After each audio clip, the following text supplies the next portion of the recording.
ვარ თიკო, სკილოსში გრაფიკულ დიზაინს და სოციმედიას ვსწავლობ. ძალიან ბედნიერი ვარ, რადგან ის ნაბიჯი გადავდგი. ვაკეთებ ზუსტად იმ საქმეს, რაც მე ძალიან მიყვარს და მაბედნიერებს.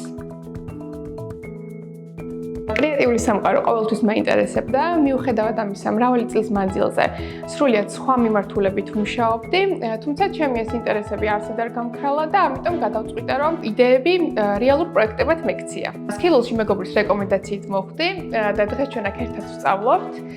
ჩემთვის მნიშვნელოვანი იყო, რომ იმეღო არა მხოლოდ თეორიული ცოდნა, არამედ შემეძინა რეალური უნარები. ყველაზე მეტად რაც მახარებს, არის ჩემი პროგრესი, როდესაც ვხედავ, რომ ყოველი ახალი ნამუშევარი წინა პროექტზე ბევრად უკეთესია. გარდა უზარმაზარი ცოდნისა, სკილმა მომცა პროფესიული თავდაჯერებულობა, მას სწავლა თუ როგორ უნდა ვიფიქრო სტრატეგიულად როგორც დიზაინერმა და როგორ უნდა წარმოვაჩინო საკუთარი ნამუშევრები პროფესიონალურ დონეზე. ახლა მომავალში მინდა რომ დავაგროვო პრაქტიკული ცოდნა, ვიმუშაო საინტერესო ფრილანს პროექტებზე ან რომელიმე კრეატიულ სააგენტოში, 5 წელიწადში კი საკუთარ თავს ვხედავ როგორც ძალიან მაღალი დონის დიზაინერს, რომელსაც აქვს საკუთარი უნიკალური ხელწერა. გირჩევდით რომ უბრალოდ გაბედოთ, შიში დასაწყისში ბუნებრივია, თუმცა თუ გაქვთ მონდომება და აღმოჩნდებით სწორ გარემოში, ნებისმიერი ბიზნეს მიღწევა ბევრად უფრო რეალურია.